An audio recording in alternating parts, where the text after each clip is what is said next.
La motivation est comme le soleil un jour nuageux.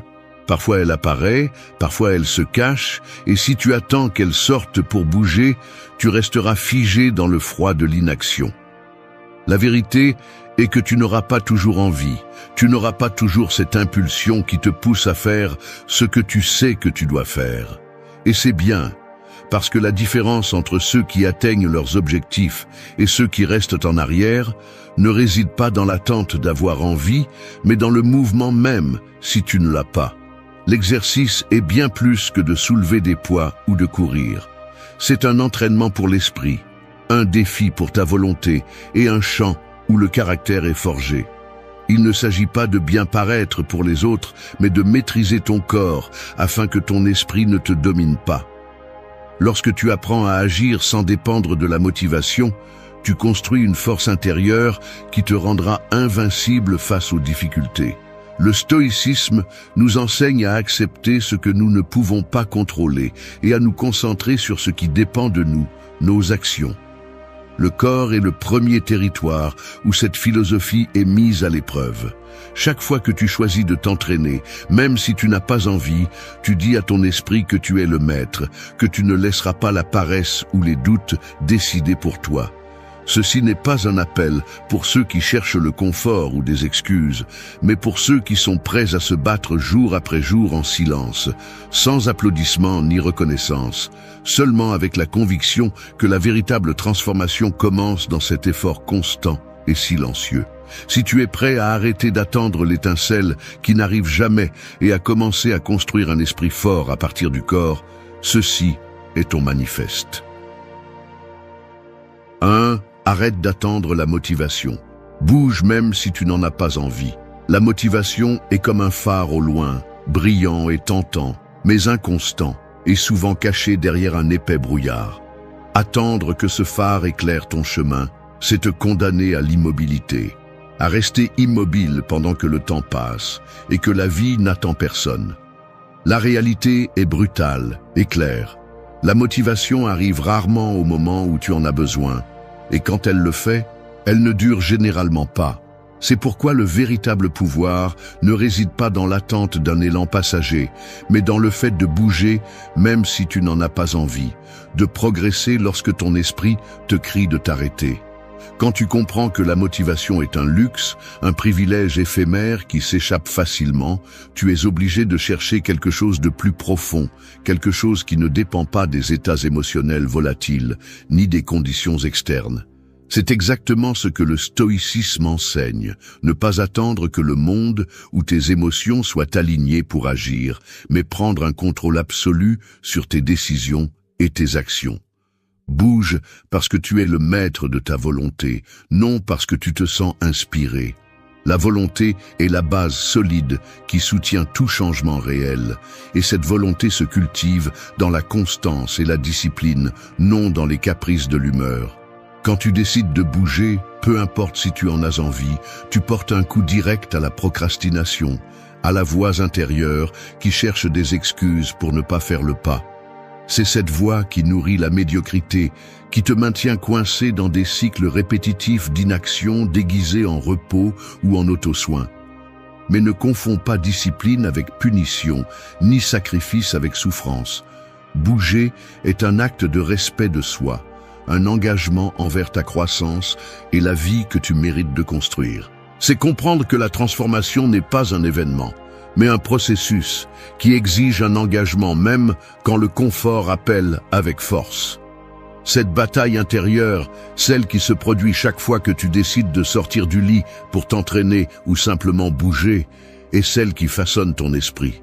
Ici, il ne s'agit pas seulement de brûler des calories ou de gagner du muscle, mais de former la capacité de décider, d'agir avec fermeté, même lorsque l'esprit essaie de te saboter avec des doutes ou de la paresse. Chaque petit mouvement fait sans envie est un pas vers un esprit plus fort, une volonté plus inébranlable et un caractère forgé dans l'adversité. L'exercice, vu sous cet angle, devient un rituel quotidien où tu te testes, où tu prouves que tu es plus grand que tes excuses et plus fort que tes peurs. Il ne s'agit pas de concourir avec les autres, mais de concourir avec cette version de toi qui veut t'abandonner, qui cherche la sortie facile. S'entraîner sans motivation, c'est s'entraîner pour la vie, car la vie elle-même n'attend pas que tu te sentes prêt ou inspiré. La vie exige une action constante, de la persévérance et la capacité de te relever encore et encore, peu importe les circonstances. Quand tu commences à agir sans attendre la motivation, ton esprit commence à se reprogrammer.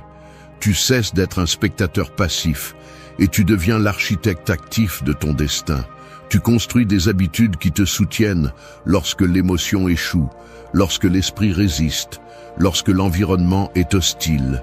C'est la véritable révolution interne qui fait la différence entre ceux qui rêvent et ceux qui font bouger les choses.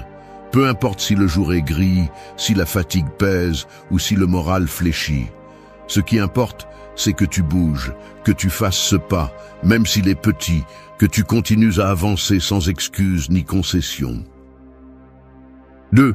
Entraîne-toi comme si ta clarté mentale en dépendait. L'esprit est une mer agitée et le corps est le gouvernail qui peut calmer cette tempête. Si tu négliges ce gouvernail, les vagues de stress, d'anxiété et de distraction t'emporteront sans contrôle. S'entraîner ne consiste pas seulement à bouger les muscles ou à transpirer pour accomplir. C'est l'outil le plus puissant que tu as pour dompter cette mer intérieure et retrouver la clarté que la vie moderne te vole, jour après jour. Parce que même si tu ne le ressens pas sur le moment, ta clarté mentale dépend absolument des soins et des efforts que tu investis dans ton corps. Nous vivons dans un monde où l'esprit est constamment bombardé de bruit, de stimuli et de préoccupations qui saturent notre capacité de concentration et de jugement. La technologie, les exigences professionnelles et les pressions sociales génèrent un brouillard mental qui nous paralyse ou nous pousse à agir sans sens ni but. La solution n'est pas d'essayer d'éteindre cette tempête directement à partir de l'esprit, mais de former le corps comme un acte de résistance et de reconnexion. L'exercice est le pont entre le chaos mental et la sérénité nécessaire pour prendre des décisions conscientes et fermes. S'entraîner comme si ta clarté mentale en dépendait, c'est reconnaître que le mouvement est le moyen de libérer cette tension accumulée, d'oxygéner le cerveau et d'activer les processus chimiques qui équilibrent tes émotions et tes pensées.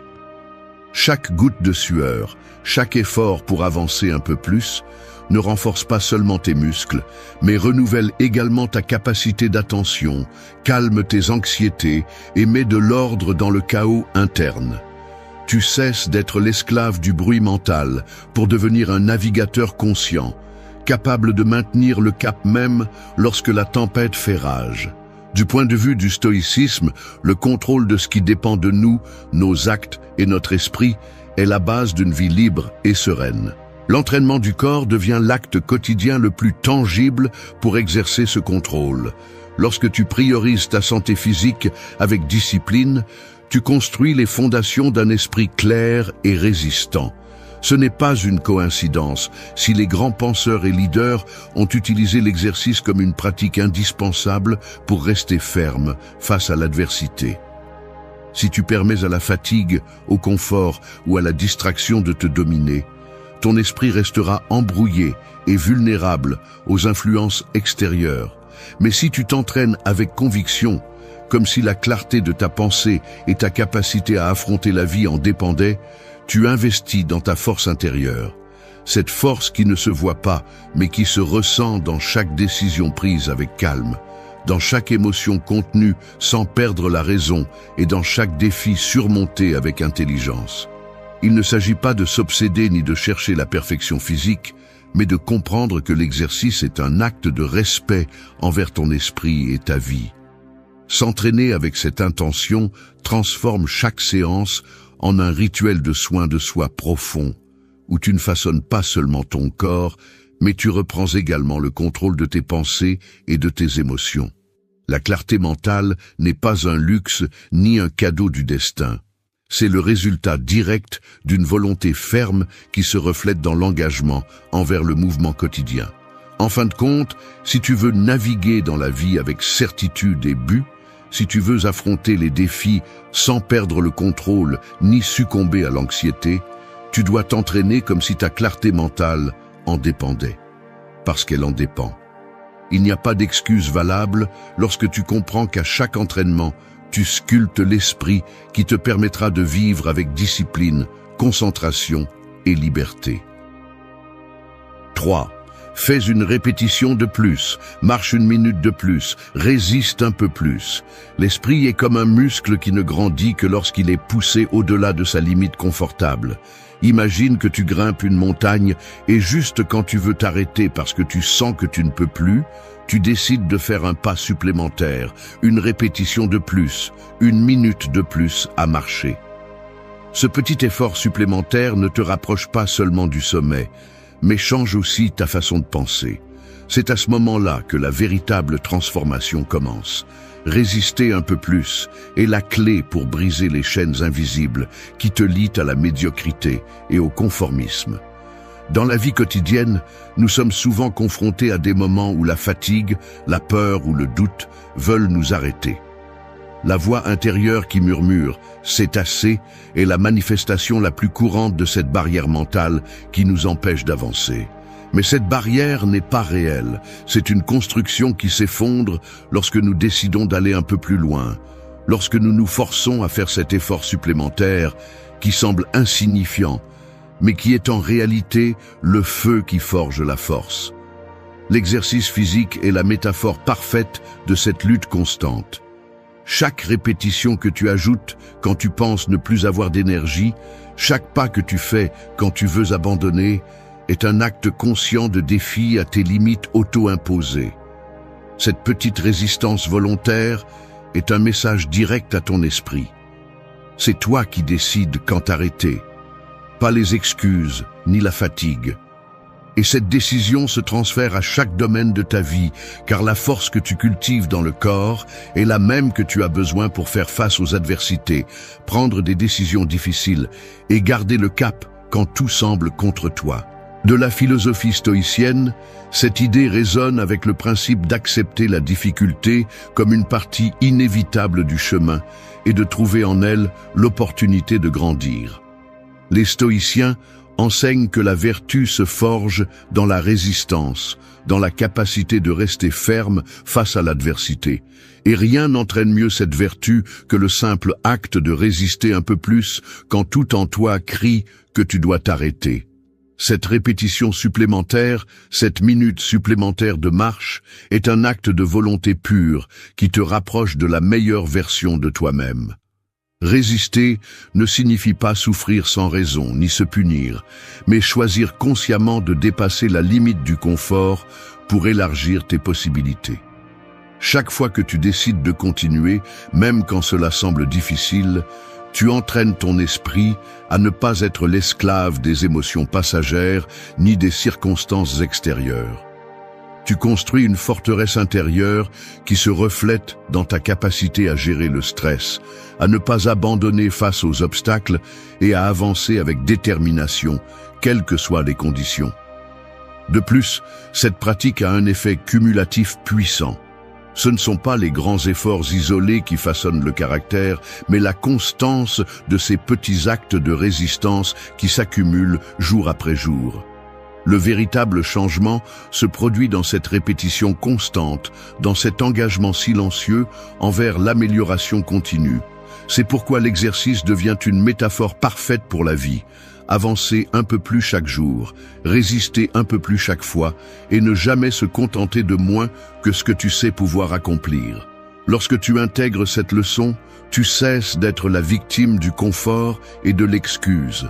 Tu comprends que la seule bataille qui compte vraiment est celle que tu mènes contre toi-même, et que pour gagner cette bataille, il suffit de décider encore et encore que tu vas faire ce pas supplémentaire.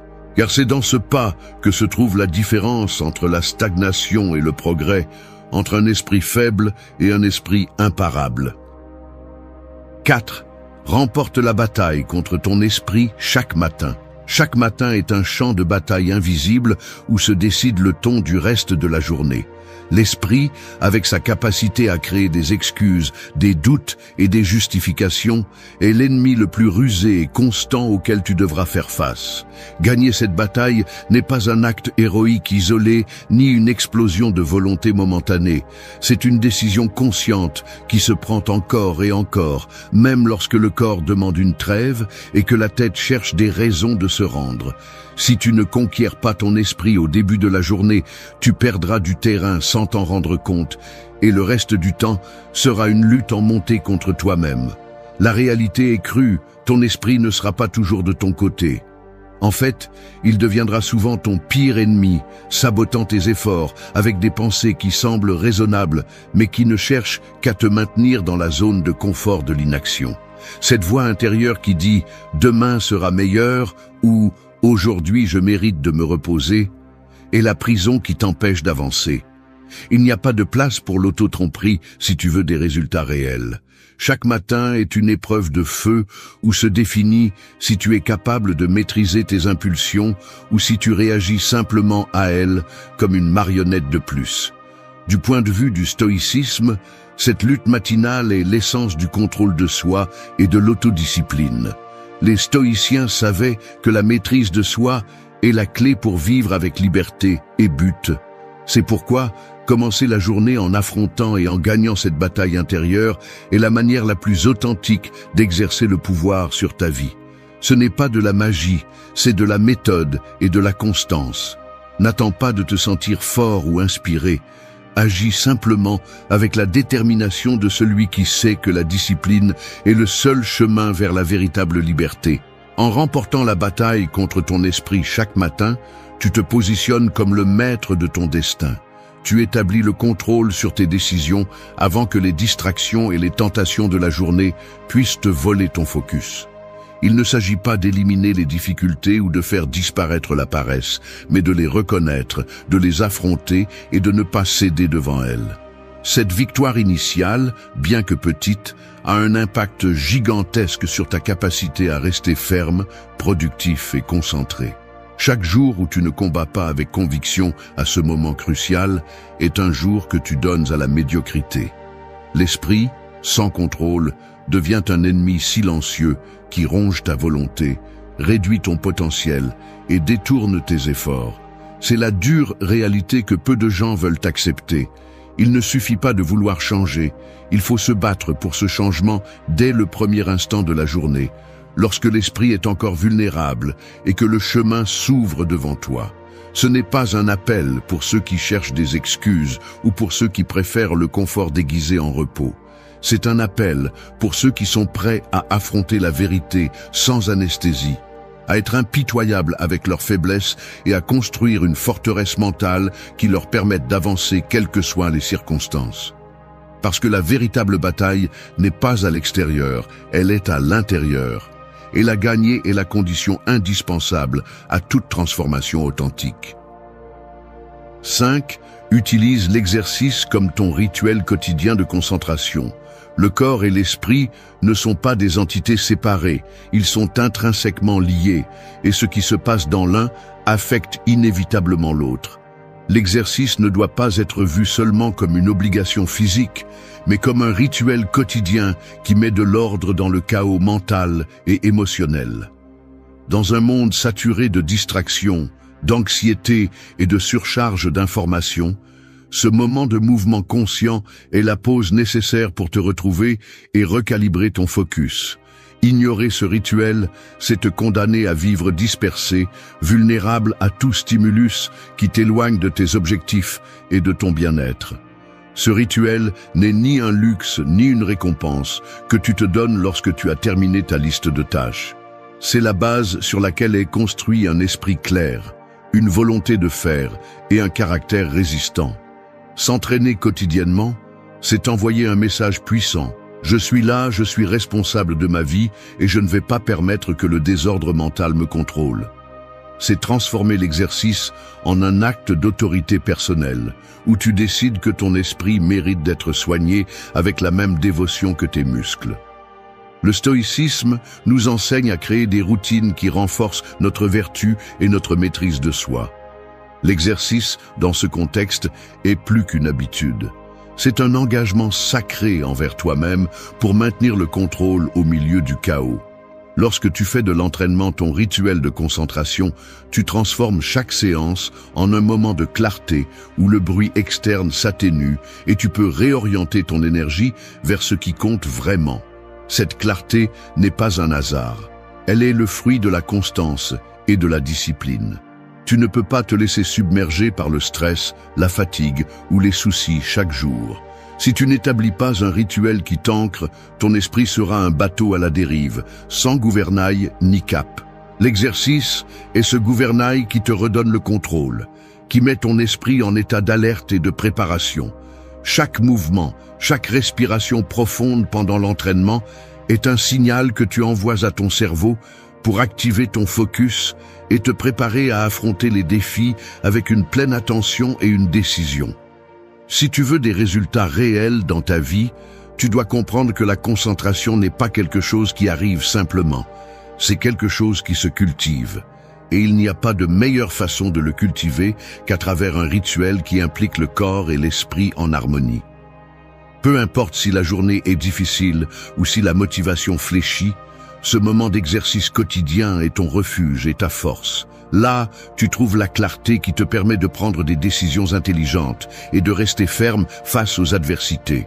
Ce rituel quotidien est aussi un rappel constant que ta vie dépend de toi et des actions que tu décides de prendre. Ce n'est pas un sacrifice ni une obligation imposée par d'autres. C'est un acte d'amour-propre et de respect pour ta capacité à diriger ton esprit et ton destin. Lorsque tu fais de l'exercice ton rituel de concentration, tu fais un pas définitif vers l'autodiscipline et la maîtrise personnelle que tu recherches tant.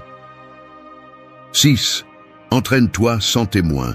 Que ton effort n'ait pas besoin d'applaudissements. Le véritable travail se fait loin des regards, dans le silence où personne n'observe ni ne célèbre. S'entraîner sans témoin est une preuve d'authenticité.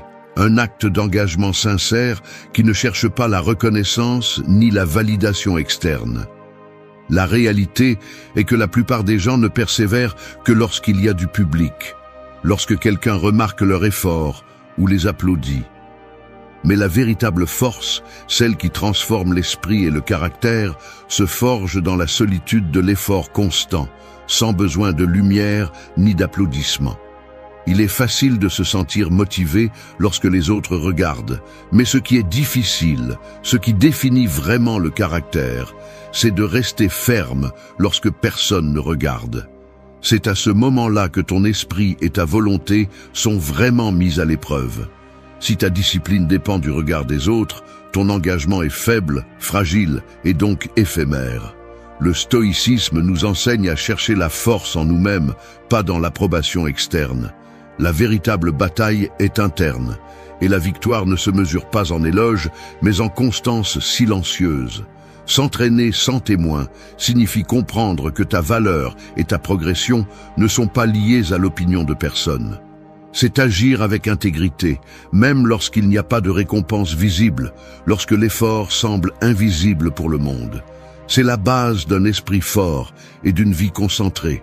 Faire ce que tu dois faire, parce que tu sais que c'est la bonne chose à faire, non pas parce que les autres te le reconnaissent ou le célèbrent.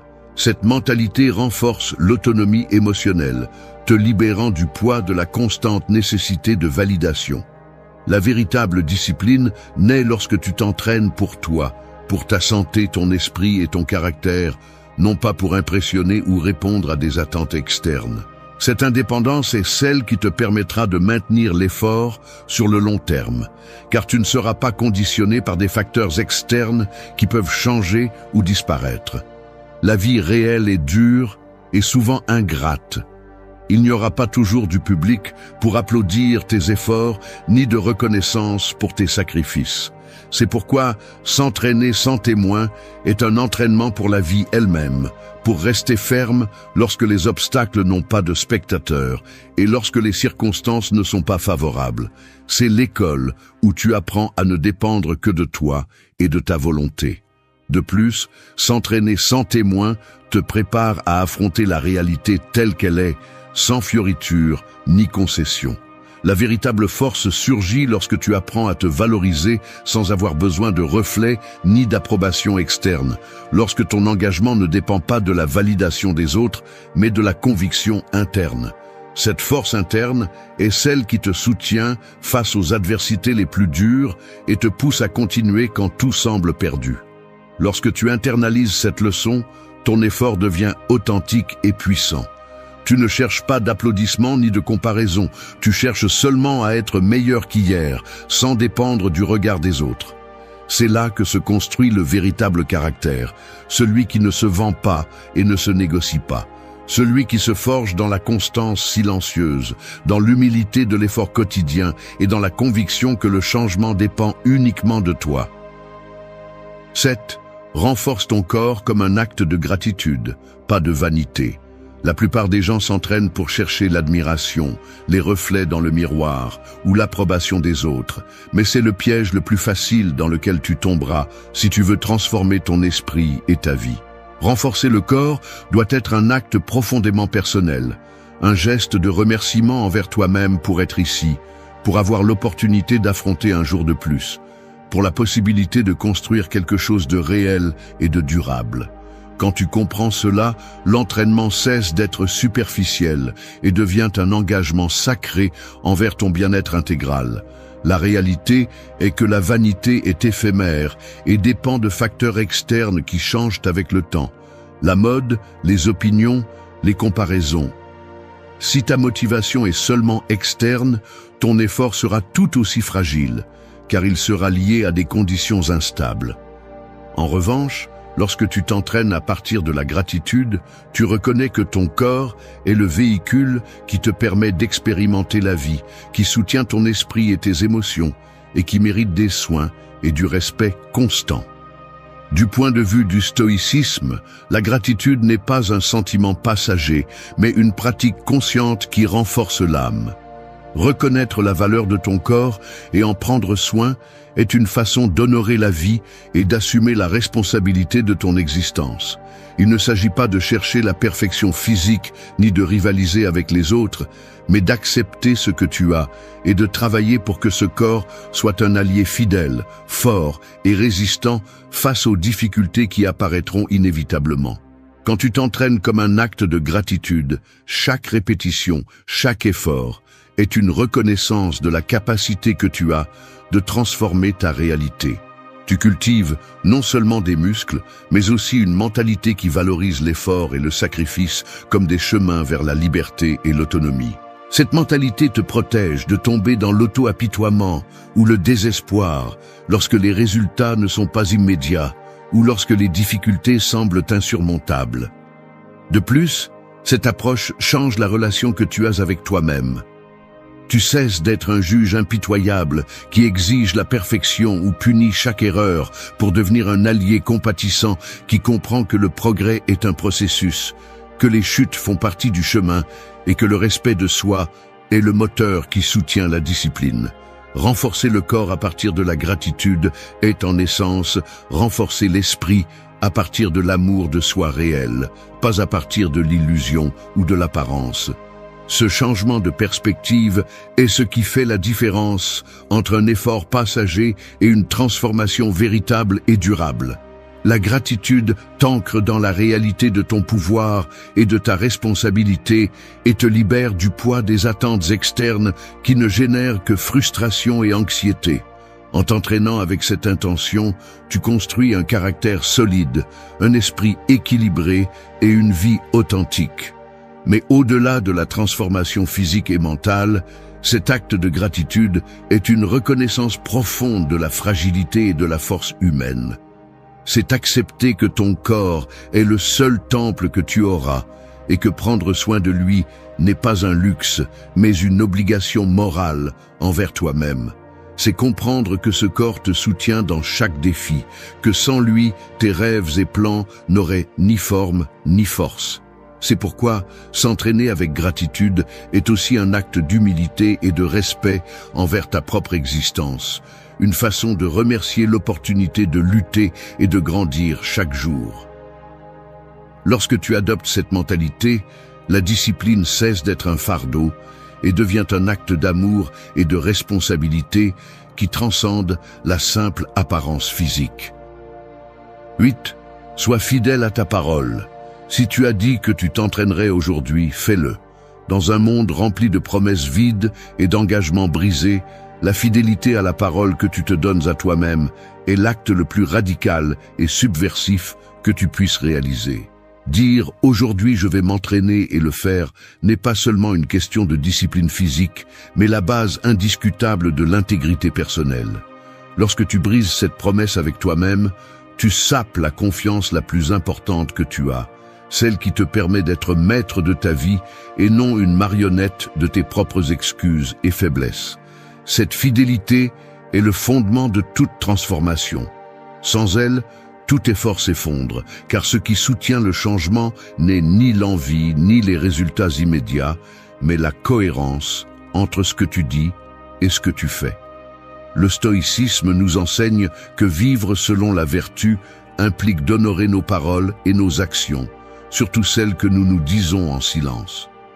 Il ne suffit pas d'avoir des objectifs si tu n'es pas prêt à respecter chaque engagement envers toi-même, peu importe ce qui se passe. Être fidèle à ta parole te renforce au-delà du corps. Cela te transforme en quelqu'un de fiable pour toi et pour les autres. Cette confiance interne est un pouvoir silencieux qui se reflète dans chaque décision, dans chaque pas que tu fais, et qui te protège contre l'autocomplaisance et la dispersion. Lorsque tu honores ton engagement quotidien à t'entraîner, même si tu n'en as pas envie, même si tu es fatigué ou distrait, tu démontres que ta volonté est plus forte que n'importe quel obstacle. Ce principe ne se limite pas à l'exercice, c'est une leçon pour toute la vie. La façon dont tu traites tes petites promesses est le miroir de la façon dont tu affronteras les grandes batailles. Si tu ne respectes pas ta parole au quotidien, il te sera difficile de rester ferme lorsque les exigences seront plus grandes. La fidélité à sa propre parole est l'acte de courage qui soutient l'intégrité et la liberté personnelle.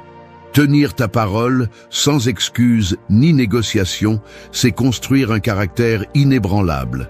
C'est comprendre que chaque jour est une opportunité pour réaffirmer qui tu es vraiment et où tu veux aller. Il ne s'agit pas de perfection, mais de constance et d'engagement réel, d'être implacable avec ta volonté et honnête avec toi-même. Cette honnêteté brutale est la base d'une vie authentique, où il n'y a pas de place pour la trahison interne ou le confort faux. En clôturant ce manifeste, rappelle-toi que la force que tu cherches se trouve dans la cohérence quotidienne, dans le respect inébranlable de tes promesses, dans la lutte constante pour être fidèle à la parole que tu te donnes. C'est le chemin pour reprogrammer ton esprit, pour construire un esprit ferme, un corps fort et une vie avec un but. Parce que la véritable transformation n'est pas un acte unique, mais la somme de milliers de moments où tu décides d'être meilleur, simplement parce que tu te l'es promis et que tu es capable de le réaliser. Ton esprit est comme une porte. Chaque matin, elle s'ouvre et ce que tu laisses entrer dans les premières minutes reste à vivre le reste de la journée. Si tu laisses entrer l'anxiété, l'urgence, les réseaux sociaux, les excuses, tu sais ce que tu vas récolter. Distraction, fatigue émotionnelle, frustration et ce sentiment que tu es vivant, mais pas présent. Tu es là, mais sans être là, faisant juste ce qu'il faut, traînant le corps, sans direction. Ça te dit quelque chose ? Beaucoup vivent ainsi, endormis les yeux ouverts, parce qu'ils n'ont jamais appris à vraiment se réveiller. Il ne s'agit pas d'ouvrir les yeux, il s'agit d'allumer l'esprit. Et cela ne se produit pas par accident, cela se produit par la pratique, par décision, par stratégie. Les stoïciens le savaient bien. Les sages de cette philosophie ne commençaient pas la journée en attendant de voir ce qui allait se passer. Ils se levaient avec une mission, se gouverner eux-mêmes avant que le monde n'essaie de le faire, parce qu'ils connaissaient une vérité brutale. Si tu ne maîtrises pas ton matin, le matin te maîtrise. Cette vidéo n'est pas un beau discours, c'est un manuel de guerre. Tu vas recevoir 8 principes qui ne sont pas théoriques, ce sont des armes. Des outils stoïciens qui peuvent être appliqués dès que tu ouvres les yeux pour que tu ne te lèves pas comme une victime de plus du chaos, mais comme quelqu'un qui a le contrôle. quelqu'un qui commence sa journée avec clarté, force, objectif. Parce que ce que tu fais en commençant la journée définit qui diable tu choisis d'être. Si tu te lèves tous les jours en agissant comme quelqu'un de faible, éteint, sans direction, n'attends pas que ta vie aille dans une autre direction. Il n'y a pas de magie, il y a des habitudes. Et ces habitudes stoïciennes sont faites pour te mettre à l'avant de ta vie, pas sur le côté. Prépare-toi, tu vas reprogrammer ta façon de te réveiller. Et pas avec des phrases vides, mais avec des actions réelles, percutantes et conscientes. Parce que changer ton matin, c'est changer ta vie. Et il est grand temps. 1. Demande-toi au réveil ce qui dépend de toi et ce qui ne dépend pas. Ton esprit au réveil est comme une salle de contrôle en pleine tempête. À peine ouvres-tu les yeux, les lumières s'allument, les alarmes sonnent, les écrans commencent à montrer le chaos du monde.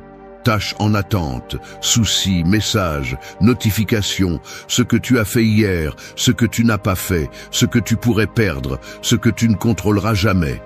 Et là, tu es devant le panneau, regardant comment tout s'allume en même temps, sans avoir encore décidé quel bouton tu vas toucher en premier. C'est pourquoi, la première chose que tu dois faire au réveil n'est pas de regarder ton téléphone ou de courir vers la routine, c'est de reprendre le contrôle. Et pour cela, il y a une seule question que tu devrais te poser tous les jours dès que tu ouvres les yeux. Qu'est-ce qui dépend de moi et qu'est-ce qui ne dépend pas? Il n'y a rien de plus puissant que de commencer la journée en reconnaissant la ligne invisible entre ce que tu peux contrôler et ce que tu ne peux pas. C'est comme tracer une carte avant de sortir marcher sous la pluie. Si tu ne le fais pas, tu vas te mouiller avec tout ce que tu ne peux pas éviter. Tu vas porter des problèmes qui ne sont pas les tiens, des opinions qui ne te construisent pas, des attentes qui ne sont même pas les tiennes. Mais si tu as de la clarté, si tu comprends dès le début que tout n'est pas entre tes mains, tu peux te déplacer avec plus de fermeté, moins de poids et plus d'intention. Marc Aurèle le disait sans fioriture, il y a des choses qui dépendent de nous et d'autres qui ne dépendent pas. Et notre paix dépend de les distinguer, pas de les changer. La plupart des gens se lèvent et se plongent directement dans le bruit, dans l'urgence, dans l'extérieur, croyant que leur bien-être vient de l'extérieur, de ce que les autres font ou disent, de si le temps aide, de si les choses se passent comme ils le veulent. Mais un stoïcien ne commence pas ainsi. Un stoïcien se demande « Que puis-je faire aujourd'hui avec ce que j'ai, avec ce que je suis, avec ce qui est en mon pouvoir ?» Cette question est une ancre. Elle te ramène à toi. Elle te sort du pilote automatique. Et ce n'est pas une jolie phrase, c'est une pratique quotidienne. C'est une façon de regarder la vie sans te rendre à elle. Parce que oui, tu vas avoir des problèmes. Oui, le monde va te décevoir. Oui, les choses ne vont pas se passer comme tu l'espères de nombreuses fois. Mais si chaque matin tu te rappelles ce qui dépend de toi, tu peux choisir ton attitude, ta réponse, ton approche, ton effort. Tu peux arrêter de te battre dans des batailles inutiles et commencer à gagner des guerres intérieures. Tu peux lâcher le besoin de tout contrôler et commencer à te gouverner toi-même, ce qui est la seule chose que tu auras toujours. Ce n'est pas de la résignation, c'est de la stratégie. Ce n'est pas de la faiblesse, c'est de la sagesse. Alors demain, quand tu ouvriras les yeux, ne commence pas à courir, ne réagis pas comme un robot. Respire, pense, souviens-toi. Pose-toi sans peur et avec honnêteté la question « Qu'est-ce qui dépend de moi et qu'est-ce qui ne dépend pas ?» Et décide d'agir uniquement à partir de la première. Le reste, laisse-le passer. Le monde continuera à tourner, mais tu ne seras pas perdu en lui. Tu seras présent, éveillé et avec le contrôle entre tes mains. 2. Accepte dès le début que la journée ne sera pas parfaite. S'attendre à ce que tout se passe bien, c'est comme sortir dans la rue avec une chemise blanche en pleine tempête de sable en pensant que tu vas rentrer propre. Ce n'est pas réaliste, ce n'est pas fort, c'est naïf. Et la naïveté, lorsqu'elle se mêle à la routine, se termine par de la frustration, de la colère ou du victimisme. Si tu veux commencer la journée avec de l'énergie, tu dois la commencer avec une vérité que presque personne ne veut accepter. Aujourd'hui ne sera pas parfait. Et ce n'est pas grave, c'est bien. Parce qu'il ne s'agit pas de perfection, il s'agit de préparation. Beaucoup se réveillent en pensant que leur bonheur dépend du fait que les choses se passent comme prévu, que personne ne les contredise, que le trafic n'existe pas, que les autres coopèrent, que tout se passe comme si l'univers leur devait quelque chose. Mais l'univers ne te doit rien. La vie n'est pas faite pour te faire plaisir, elle est faite pour te défier. Et si tu n'apprends pas à accepter cela dès que tu te lèves, le moindre détail peut ruiner ta journée. Un mot mal dit, un retard, une critique, un changement de plan. Quand tu t'attends à la perfection, tu deviens fragile. Mais si tu te prépares à l'imperfection, tu deviens fort. Le stoïcien ne se réveille pas en quête de confort. Il se réveille prêt à résister. Non pas parce qu'il aime souffrir, mais parce qu'il sait que la douleur, les obstacles et l'inattendu font partie du chemin. Il l'intègre donc dans son esprit dès le début. Il ne se trompe pas. Il ne se plaint pas. Il anticipe. Il s'adapte. Il accepte que le mal peut arriver et se renforce à l'avance. C'est la différence entre celui qui se brise et celui qui reste ferme. L'un vit en espérant que tout sera facile. L'autre vit en entraînant son caractère pour que rien ne le vainque. Accepter que la journée ne sera pas parfaite n'est pas être négatif, c'est être stratégique. C'est ajuster ton état d'esprit à la réalité, pas à tes désirs. C'est comprendre que l'important n'est pas ce qui se passe, mais comment tu y fais face. Et quand tu es déjà mentalement préparé pour l'inconfort, tout change. Le mal ne te secoue pas autant. L'inattendu ne te paralyse pas. Les erreurs ne te coulent pas, parce que tu l'avais prévu. Parce que tu savais déjà que cette journée n'était pas emballée comme un cadeau. Elle est là pour que tu y fasses face, pas pour que tu en profites sans effort. Tu peux avoir de grands rêves, des objectifs importants, des buts clairs. Mais si tu ne t'entraînes pas à accepter l'imperfection du chemin, ces rêves s'effondrent au moindre faux pas.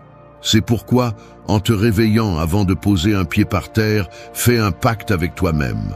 Rappelle-toi que des choses peuvent échouer aujourd'hui, que des personnes peuvent te décevoir, que des situations peuvent faire mal. Et que malgré tout, tu vas continuer. Non pas parce que tout est facile, mais parce que tu es déjà prêt pour le difficile. C'est de la force, c'est de la maturité, c'est vivre en pleine conscience. Alors ne commence pas la journée en te mentant. Ne te dis pas que tout ira parfaitement, parce que ce ne sera pas le cas, mais tu peux répondre avec perfection. Pas en termes de résultats, mais d'attitude. Accepte l'imperfection comme une partie du jeu et arrête de souffrir pour l'inévitable. Le monde ne va pas changer pour toi, mais tu peux changer ta façon de te positionner face au monde. Et c'est là que se fait la différence entre une vie traînée par les circonstances et une vie guidée par des principes. 3. Avant de toucher ton téléphone, remercie pour 3 choses réelles. Se réveiller, c'est comme rallumer une machine qui a été au repos. Et comme toute machine, la première chose qu'elle traite devient sa programmation de base. Si la première chose que tu mets dans ta tête en ouvrant les yeux est le bruit du monde, tu as déjà perdu. Les réseaux, les nouvelles, les messages, les comparaisons, tout cela t'entraîne dans une mentalité réactive où tu ne décides de rien, tu ne fais que répondre. Mais si, avant de toucher ton téléphone, tu fais quelque chose de plus puissant, quelque chose d'aussi simple que de remercier, ton esprit s'aligne sur ce qui compte vraiment. Parce que la gratitude n'est pas une jolie phrase, c'est un outil de reprogrammation profonde. Aujourd'hui, la première chose que la plupart des gens font en se réveillant est de vérifier leur téléphone. Ils ne se sont même pas assis et sont déjà plongés dans la vie des autres. Ils le font par habitude, sans réfléchir, et ils le justifient en disant qu'ils ne font que se mettre à jour. Mais ce qu'ils font vraiment, c'est renoncer au contrôle. Ils permettent à leur première pensée d'être déterminée par un écran, que leur premier élan soit marqué par une notification, que leur premier état émotionnel soit une réaction à quelque chose d'extérieur. Et cela, répété tous les jours, crée un modèle de dépendance, d'anxiété et de déconnexion totale de soi-même. Le stoïcisme t'apprend à commencer la journée avec une direction, pas avec une distraction. À te réveiller pour toi, pas pour les autres. À te rappeler ce que tu as, pas ce que tu n'as pas. C'est pourquoi, avant de regarder ton téléphone, avant de te livrer au bruit du monde, offre-toi quelques secondes pour toi, pour regarder ce que tu as, pour remercier 3 choses réelles, simples, concrètes. Il ne s'agit pas d'écrire une liste infinie ni de feindre un optimisme bon marché. Il s'agit de prendre conscience. Tu es vivant, tu respires, tu as un corps, un esprit, une nouvelle opportunité. Peut-être que tu n'as pas tout, mais tu as quelque chose. Et le reconnaître est la première étape pour vivre avec force. Quand tu pratiques la gratitude comme un rituel quotidien, tu entraînes ton esprit à voir l'essentiel avant de voir le superficiel. Tu dis à ton cerveau, c'est ce qui compte.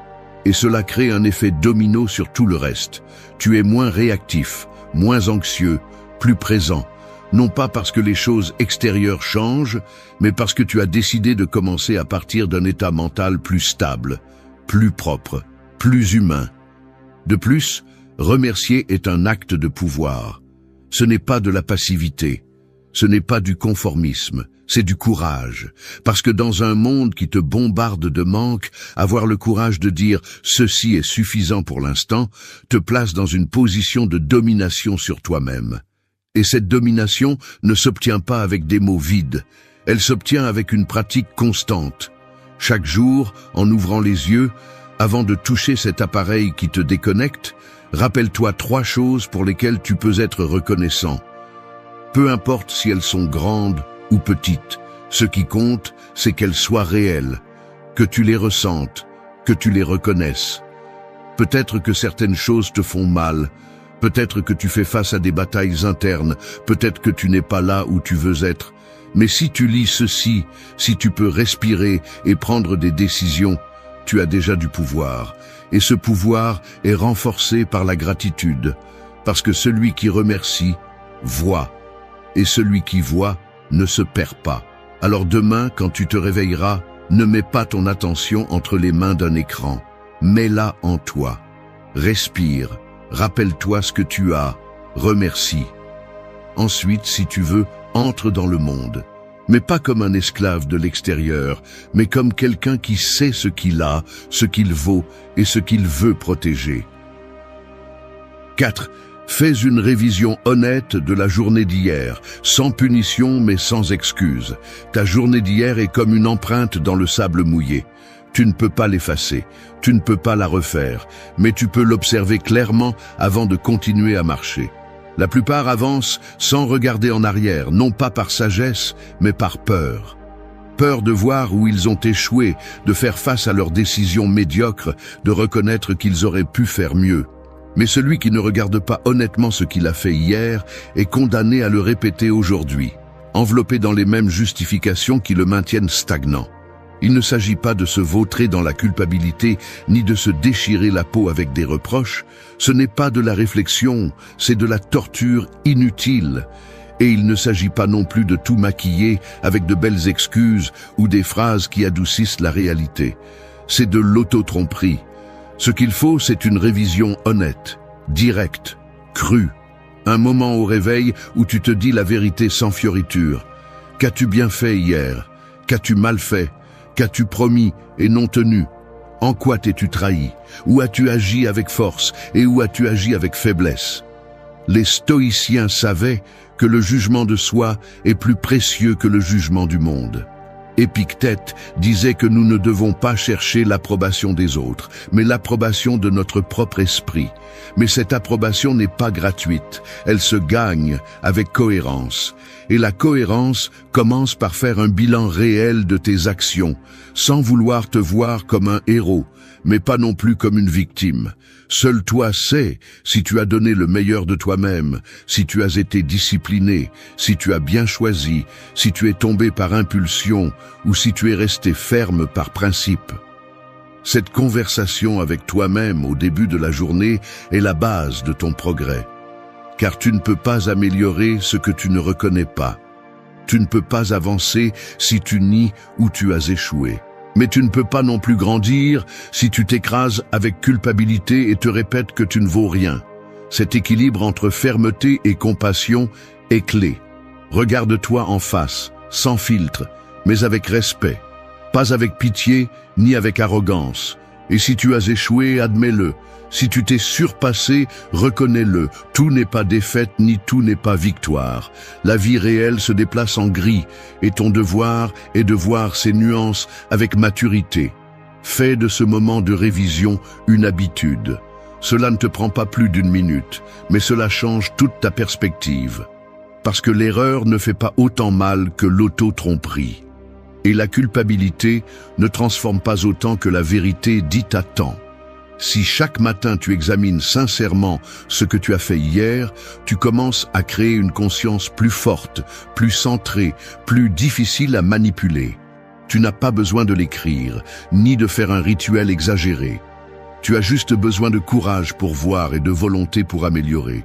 Aujourd'hui, tu peux faire différemment, mais seulement si tu te donnes la permission de voir ce que tu as fait hier, avec les yeux grands ouverts. Non pas pour te punir, mais pour construire.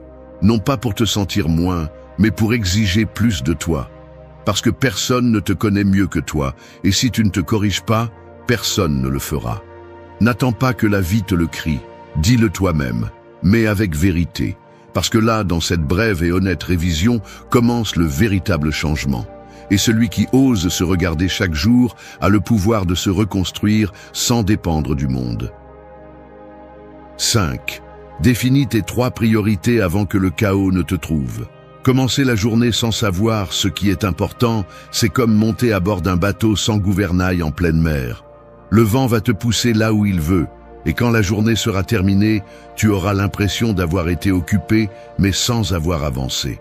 Que tu as fait 1000 choses, mais aucune essentielle. Que tu as couru tout le temps, mais sans direction. Et cela, à long terme, n'est pas de la fatigue. C'est une perte de sens. Parce qu'il ne s'agit pas de faire beaucoup, il s'agit de faire ce qui compte vraiment. Le chaos ne prévient pas. Il arrive avec force. S'immisce dans tes tâches en attente, dans tes notifications, dans les urgences des autres qui veulent te transformer en pompier de leurs incendies. Si tu ne définis pas tes priorités, quelqu'un d'autre le fera pour toi. Et ce ne seront presque jamais celles qui construisent ta vie. C'est pourquoi, avant d'ouvrir la porte au monde, avant de te consacrer à l'extérieur, tu as besoin de clarté intérieure. Tu dois te demander: quelles sont les 3 choses que je dois absolument faire aujourd'hui pour me rapprocher de la vie que je veux? Pas 20, pas 10, 3, celles qui comptent vraiment. Les stoïciens valorisaient l'action ciblée. Pour eux, agir sans direction était gaspiller la seule monnaie qui ne se récupère pas, le temps. Marc Aurèle le disait durement, vivre comme si nous étions immortels nous fait repousser l'essentiel. Mais lorsque tu es conscient que ce jour ne reviendra pas, tu comprends que tu ne peux pas te permettre de commencer sans une direction claire. Les priorités sont cette direction. Elles sont ton bouclier contre le bruit. Elles sont le rappel que tu décides où dépenser ton énergie. Beaucoup se trompent en disant qu'ils n'ont pas le temps. Mais le problème n'est pas le temps, c'est la concentration. Si tu ne définis pas tes 3 priorités dès le matin, ton énergie est dépensée dans l'urgence, dans ce qui apparaît en premier, dans ce qui crie le plus fort. Et quand la nuit tombe, la frustration de n'avoir survécu, mais pas vécu, t'envahit. Parce que tu n'as pas fait ce qui construit, seulement ce qui presse. Et cela, jour après jour, te laisse vide. Définir tes priorités n'est pas faire une liste de souhaits. C'est avoir le courage de choisir et de rejeter. D'écrire, même mentalement, ce qui va recevoir ta force aujourd'hui. Peut-être est-ce terminer une tâche clé, avoir une conversation en suspens, s'entraîner, étudier quelque chose d'important, se reconnecter avec soi-même. Peu importe lesquels, ce qui compte, c'est que tu les choisisses avant que le chaos ne les efface de la carte. Parce qu'un esprit qui commence avec clarté est beaucoup plus difficile à manipuler, beaucoup plus difficile à abattre. Et oui, la journée peut te tourner en rond, les choses peuvent changer. Mais si tu sais ce qui est essentiel, tu reviendras à cela lorsque le monde essaiera de te distraire. Tu te souviendras que tu n'es pas ici pour plaire à tout le monde, ni pour répondre à ce qui apparaît en premier, mais pour avancer avec intention, pour construire ton chemin, pas pour survivre à l'agenda des autres. Alors demain, avant de répondre aux messages, avant de vérifier les réseaux, Avant de te perdre dans des tâches infinies, définis tes 3 priorités. Écris-les si tu peux. Lis-les à haute voix si nécessaire. Mais qu'elles soient claires. Parce que si tu ne choisis pas comment passer ta journée, le chaos le fera pour toi. Et le chaos ne choisit jamais le meilleur pour personne. 6. Anticipe le coup et visualise ta meilleure réponse. Un guerrier ne se forme pas sur le champ de bataille, il se forme avant. Dans le silence, dans la préparation, dans la visualisation de ce qui peut mal se passer. Il entraîne son esprit à ne pas se paralyser lorsque le coup arrive. Et c'est exactement ce que tu devrais faire chaque matin. Parce que le coup va arriver, tu ne sais pas quand, tu ne sais pas d'où, mais il va apparaître. Quelqu'un va te décevoir, une situation va se compliquer, quelque chose va faire mal. Et la différence entre celui qui tombe et coule et celui qui tombe et se relève est dans l'anticipation ou non. Il y a ceux qui préfèrent ne pas penser au négatif parce qu'ils croient que c'est l'attirer. Ils vivent dans l'illusion que s'ils ignorent la douleur les oubliera. Mais ce n'est pas de la force, c'est de l'évasion. Les stoïciens faisaient le contraire. Ils pratiquaient la préméditation de l'adversité. Ils imaginaient les obstacles avant qu'ils n'arrivent, non pas pour vivre dans la peur, mais pour être prêts. Parce que le coup que tu attends fait moins mal que celui qui te surprend. Et parce que lorsque tu as déjà répété mentalement ta meilleure réponse, tu as plus de contrôle sur toi-même lorsque tout tremble. Anticiper n'est pas vivre dans la paranoïa, c'est te préparer intelligemment. C'est te donner un moment le matin pour penser calmement. Qu'est-ce qui peut mal se passer aujourd'hui? Qui pourrait me décevoir? Où pourrais-je échouer moi-même? Quelle partie de la journée peut devenir difficile? Et une fois que tu le vois, tu l'acceptes.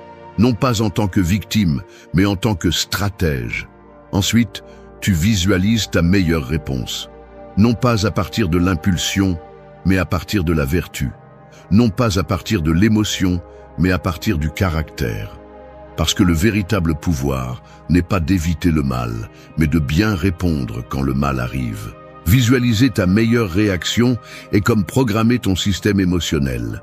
Cela te permet de choisir à l'avance l'attitude que tu vas avoir, de sorte que lorsque le moment arrive, tu n'agis pas par inertie, mais par décision.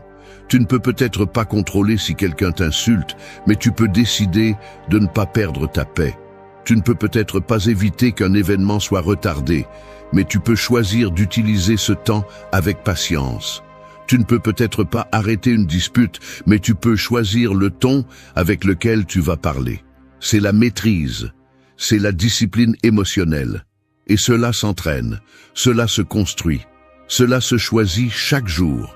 Tu n'as pas à imaginer tous les scénarios possibles. Il suffit de reconnaître les plus probables, ceux que tu connais déjà, que tu as déjà vécu, que tu sais qui se répètent.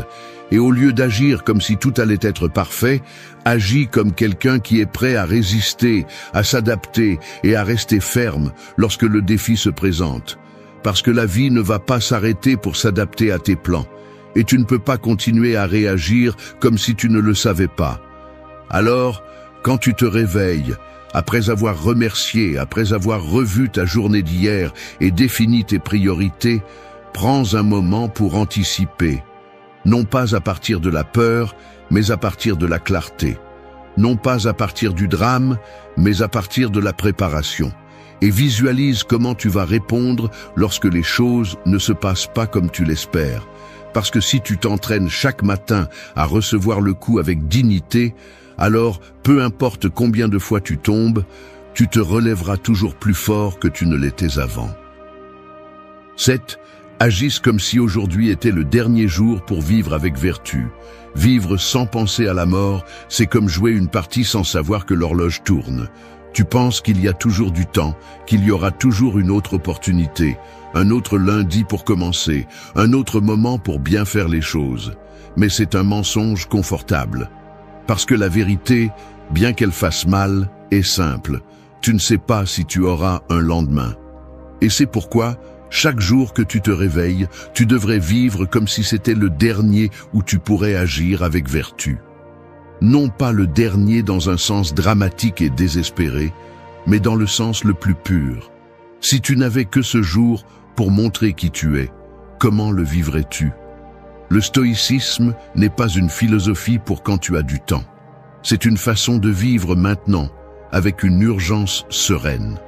Marc Aurèle, empereur et philosophe, écrivait pour se rappeler que chaque aube pouvait être la dernière. Non pas comme une punition, mais comme une motivation brutale pour ne pas se gaspiller. Et toi, qui n'as pas le contrôle de combien de temps tu vas vivre, tu as le pouvoir de décider comment tu vas vivre pendant que tu es ici. Et tu le décides avec tes actions, pas avec tes intentions. Vivre avec vertu ne signifie pas être parfait ni suivre des règles vides. Cela signifie choisir ce qui est juste même si c'est difficile. Être ferme quand il est plus facile de céder. Être juste même si le monde ne l'est pas avec toi. Être courageux même si tu as peur. Être discipliné même si tu es fatigué. Cela signifie parler avec vérité, agir avec intégrité et marcher avec un but, non pas pour l'approbation, mais par respect pour toi-même. Et si tu sais qu'il n'y aura peut-être pas d'autre opportunité, si tu comprends qu'aujourd'hui peut être tout ce que tu as, tu ne te permettras pas de vivre à moitié. Chaque matin est une opportunité qui va disparaître dès que la nuit tombe. Et qu'est-ce que tu vas en faire? Vas-tu te traîner comme si rien n'importait? Vas-tu laisser les impulsions commander, la paresse décider pour toi, la peur te paralyser? Ou vas-tu te lever la tête haute, faire ce que tu sais que tu dois faire et vivre avec dignité, sans attendre que le monde te récompense? Parce que personne ne te doit une médaille pour être vertueux. La récompense est interne. C'est savoir que tu as agi comme la meilleure version de toi-même, sans excuse, sans justification bon marché.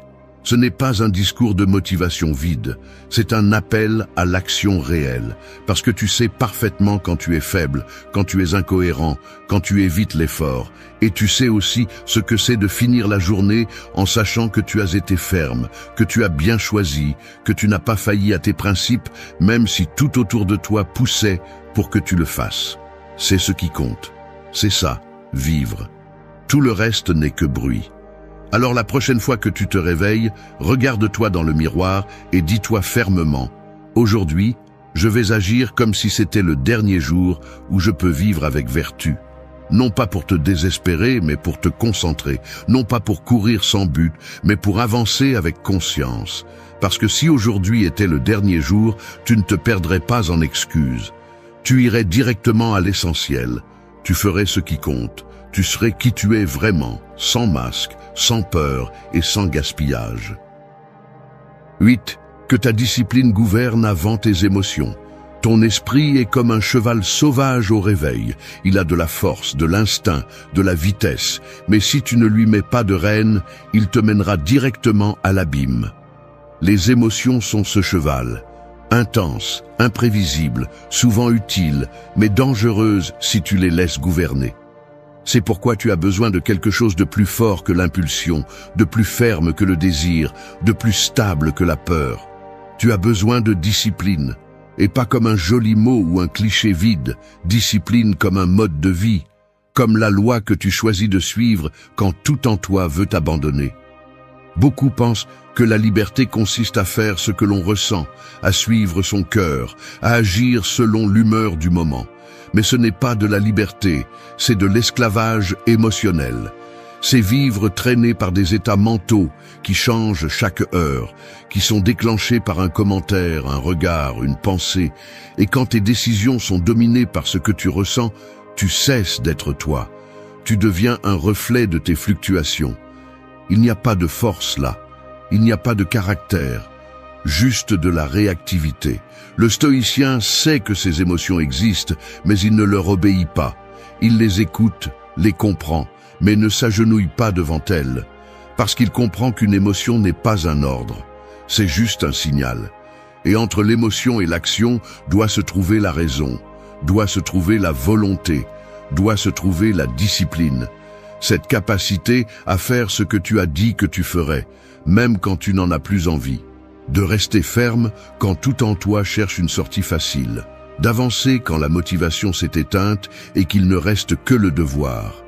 Tu ne construiras rien de grand si chaque jour tu dépends de ce que tu ressens pour agir. Parce qu'il y aura des matins où tu ne voudras pas te lever, des jours où la fatigue te pèsera comme une pierre, des moments où la peur te murmure que tu ne pourras pas. Et si en ces instants ta discipline ne gouverne pas, alors tes excuses gouverneront. Et les excuses sonnent confortables, mais elles coûtent cher. Elles te volent la vie sans que tu t'en rendes compte. Elles t'affaiblissent de l'intérieur. Elles te retirent le respect que tu devrais te porter. Fais de ta discipline ton premier acte de la journée. Ne commence pas en te demandant ce que tu as envie de faire. Commence par décider ce que tu as besoin de faire et fais-le. Non pas parce que c'est facile, mais parce que tu l'as choisi avec raison. Parce que tu es plus que tes impulsions. Parce qu'il y a une version de toi qui ne dépend pas du climat émotionnel, mais de principes solides. Et cette version se construit chaque matin quand tu choisis de ne pas céder, quand tu choisis de tenir, même si c'est difficile, quand tu choisis d'avancer, même si ça fait mal. C'est là que naît la véritable force. Personne n'a dit que ce serait confortable, mais ce n'est pas non plus impossible. La discipline n'est pas innée, elle s'entraîne. Elle se cultive avec chaque décision que tu prends avec fermeté et non par caprice. Avec chaque petit acte qui dit à ton esprit « Ici, c'est moi qui commande ». Et quand cela devient une routine, ta vie change, parce que tu ne te traînes plus à travers les jours en espérant avoir envie. Tu te déplaces avec décision, avec clarté, avec respect pour toi-même. Et cela, plus que toute émotion passagère, est ce qui te mènera loin. C'est ta conclusion. C'est ta ligne finale. Si tu veux reprogrammer ton esprit, si tu veux vivre avec vertu, si tu veux être vraiment fort, laisse ta discipline gouverner avant tes émotions. Parce que quand l'émotion s'éteint, c'est la discipline qui te relève. Et quand personne ne te voit, quand tout devient difficile, quand il ne reste que toi face à ton reflet, la seule chose qui définit qui tu es, c'est ce que tu as fait avec ce que tu ressentais.